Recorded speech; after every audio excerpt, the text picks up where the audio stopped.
Hey guys, I'm Eric. I'm Tim. I'm Glenda. We are D&D Miniature and Board Games. And today we're going to do a quick game review for Dojo Kun. Dojo Ku. Dojo Kun. We went ahead and played last night for, it was actually the second time we played the game. We played back at CMON Expo 2016. Really enjoyed it. And as we said in the unboxing, we're able to get a copy from Italy because it hasn't been released in the States yet. To say that we really enjoyed it's kind of an understatement. Yeah, we really enjoy this game. We will eventually do a playthrough of this one. There were things we wanted to get down pat with this one because of the fact that it hasn't been released here. So when it does, people have a really thorough understanding of the game. We played with 4 players, so we didn't have to put the what do they call the Skull Warriors? The Skull Dojo. Yeah, the Skull Dojo, which are basically like just fighters that come in when you need extra ones in the tournaments. And they're pretty brutal. Yes. As you guys know, the normal, we score on a 1 to 5 scale, with 3 being average, 5 being outstanding, 1 being horrid. Tim, the norm, graphics and artwork?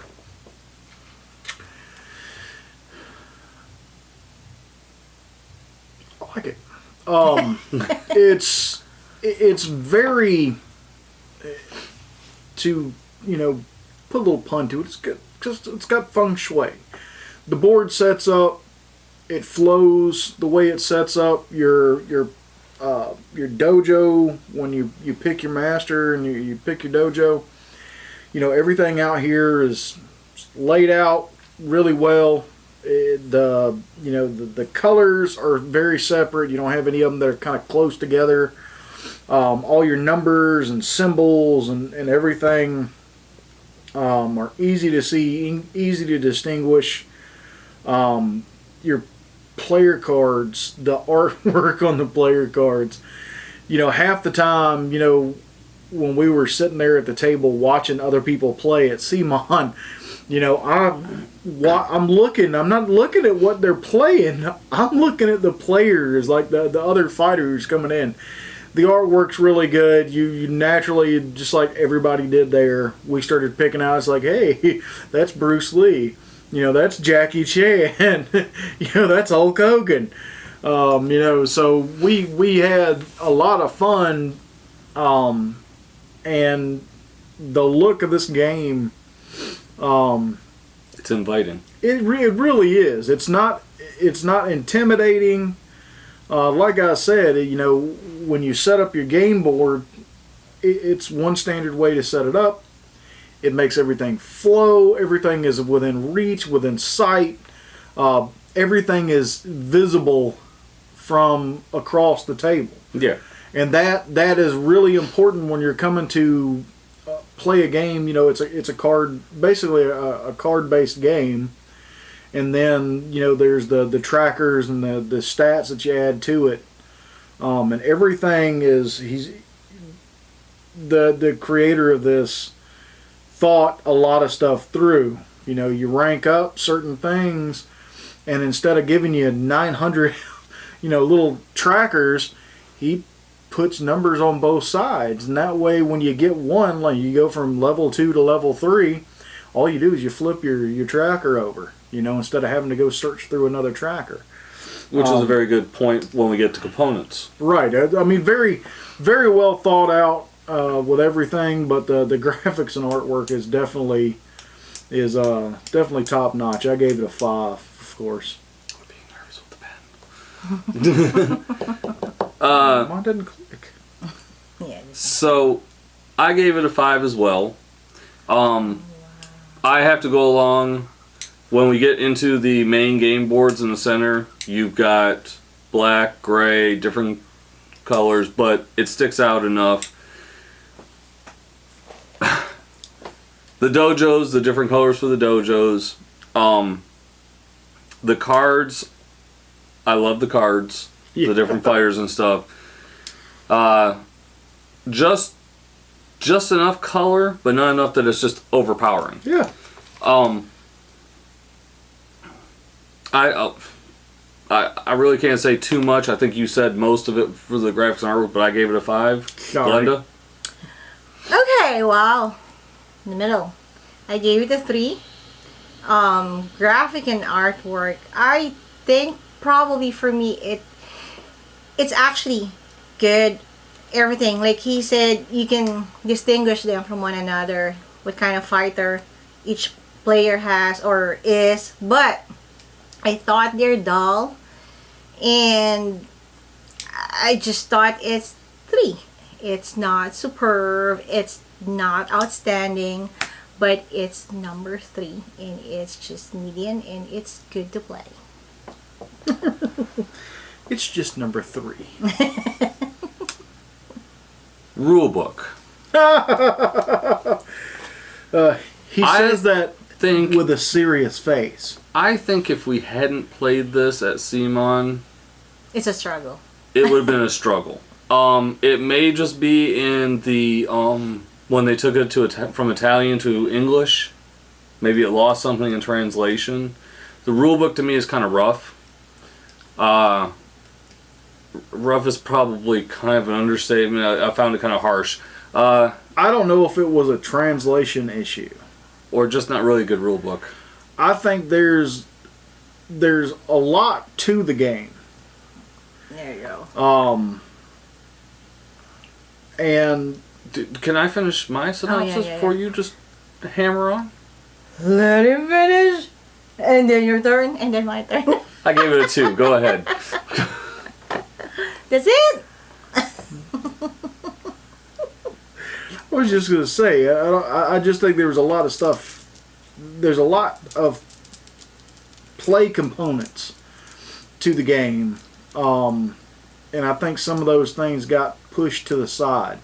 There were some things that we came across in the game that we couldn't find anywhere in the rule book, and that I don't want to say is a huge no-no.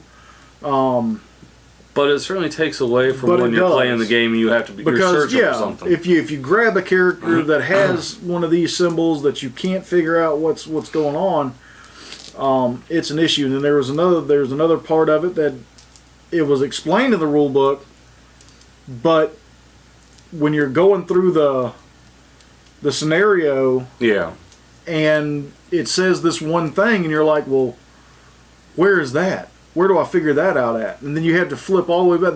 There wasn't a good enough reference to points in the rule book. So what did you give it?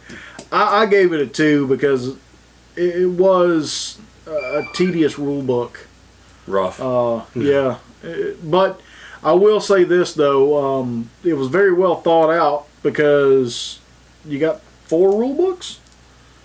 English, French, German, and Italian. Well, yeah, and Italian. So, that was well played internationally, but I think there's definitely some things missing. Or just not really set up well enough. Yeah, or not explained thorough like. Glenda? Okay, the rule book, I gave it a 3. I think they really tried.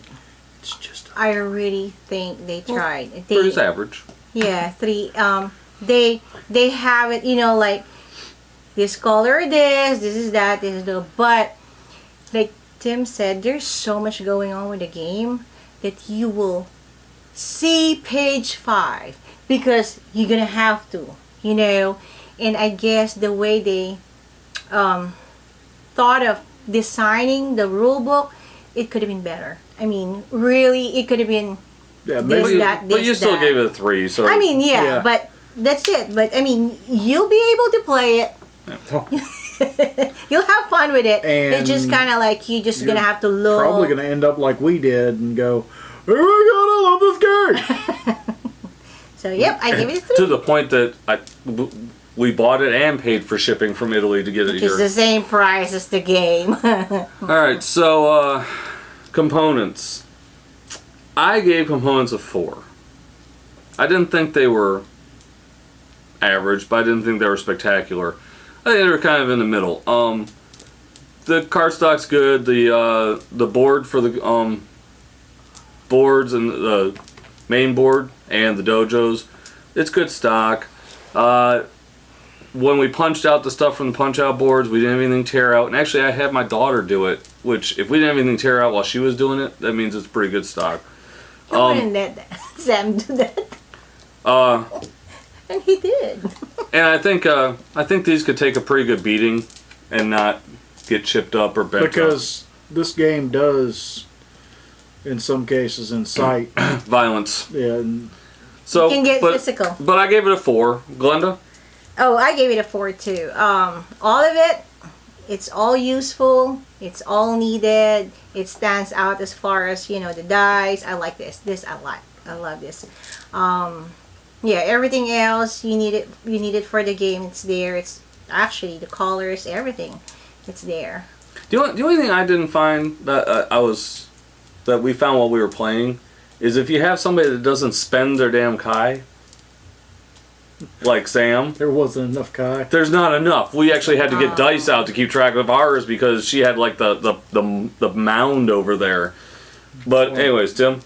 Glenda had a good bit over here too. Uh, I gave it a 5. I think, you know, like I was mentioning through the graphics and artwork, everything is separated. Big boundaries, big colors, you know, big symbols. Nothing's hard to see. I really like your player tokens. Yep. These, you know, Yep. There. they feel like wood. Are they wood? They're I think wood. they're Yeah, wood. and I mean, you know, I think that's a neat little concept there, and the fact that, you know, everything is shape oriented. You know, certain players can do this, certain players can't do that. Some folks couldn't catch on. That's not me. Square peg, round hole. The dice. I challenge everybody. Yeah, you definitely did. I'm The surprised dice she are- didn't try and send her sensei to the tournament. The dice are fun. I like the dice because if you're a bad roller like myself when it comes to the regular, Well, there really is not a bad roll on 'em. right, You're gonna get something. you're gonna get something, you know. But I guess maybe my little bit is also the fact that, you know, I just really like It. this game. This game. So you gave it a 4? 5. 5. All right. So replayability. I gave replayability a 4. I couldn't give it that high mark. I think that the limited amount of fighters can limit your replayability. I think you'll be able to play it a lot. But I think to really give this a really high mark on replayability, we need booster packs of fighters. It's there already. Booster. I mentioned that while we were at CMON with the creator of the game, and you know he definitely acknowledged, you know, yeah, there's, you know, I'm definitely thinking about doing it and stuff like that. But when you really think about it, because your fighters are drawn at random, and everybody's got some kind of different this, that, or the other to it. Strategy. You never know, you know, you might aim for this person every time they come up on the board, but you might not get them. And then you got to, you know, grab another fighter and try and boost that person up or whatnot. So, you know. Well, you know, that could also play into the where you've got the special moves cards that you can get. And is it missions or It's adventures. adventures? The adventure cards, where in 3 turns you've gone through them all. So you know at some point those 9 cards are going to come out while you're playing. Mm-hmm. That's what I'm just saying is add a few more just to give you a little bit more variety. That would bump it up to 5 in a heartbeat for me. I think it's already a 5, but like I said, I'm kind of biased because I like this freaking game so much. Glenda? For me, it's a 5. I think Well, you're Play Asian. You're over supposed to like... in exactly right. Dojo Kun. It's ours. I'm sorry. I claim it now. But Yeah, it's something that you can play. Every player is different. Every player will have a different strategy. Every player will have a different hand for the dice. And I thought it's a 5. And you can play it over and over again and enjoy it over and over again. Now, I don't think any of us have got a different score on fun. What's your fun?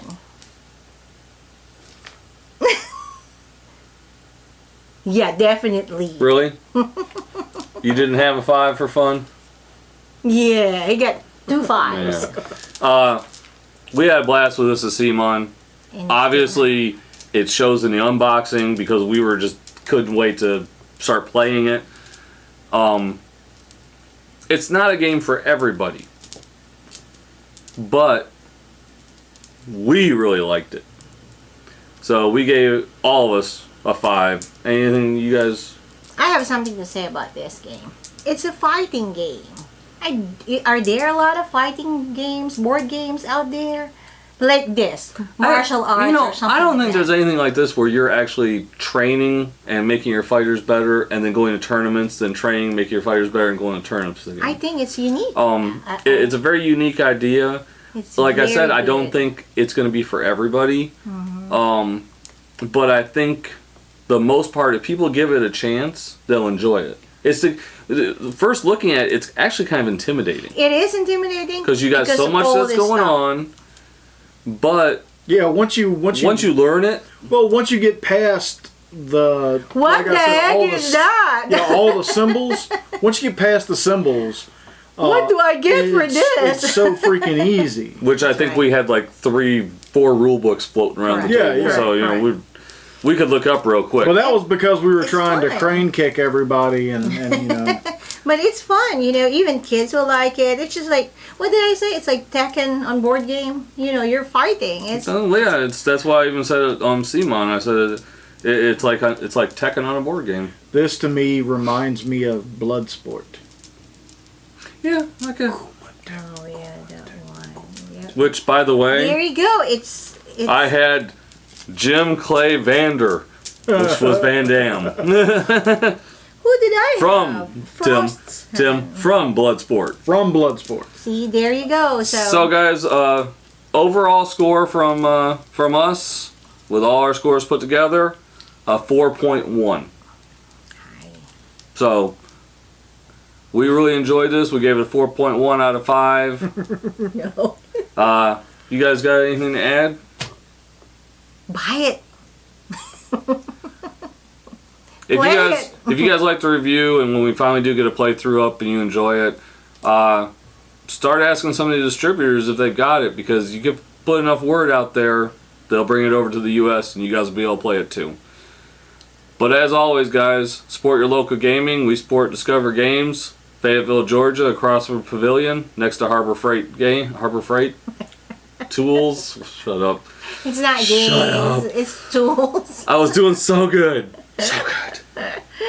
Yep. But as always, guys, game on. Game on. Bye, everybody. Just gotta be different.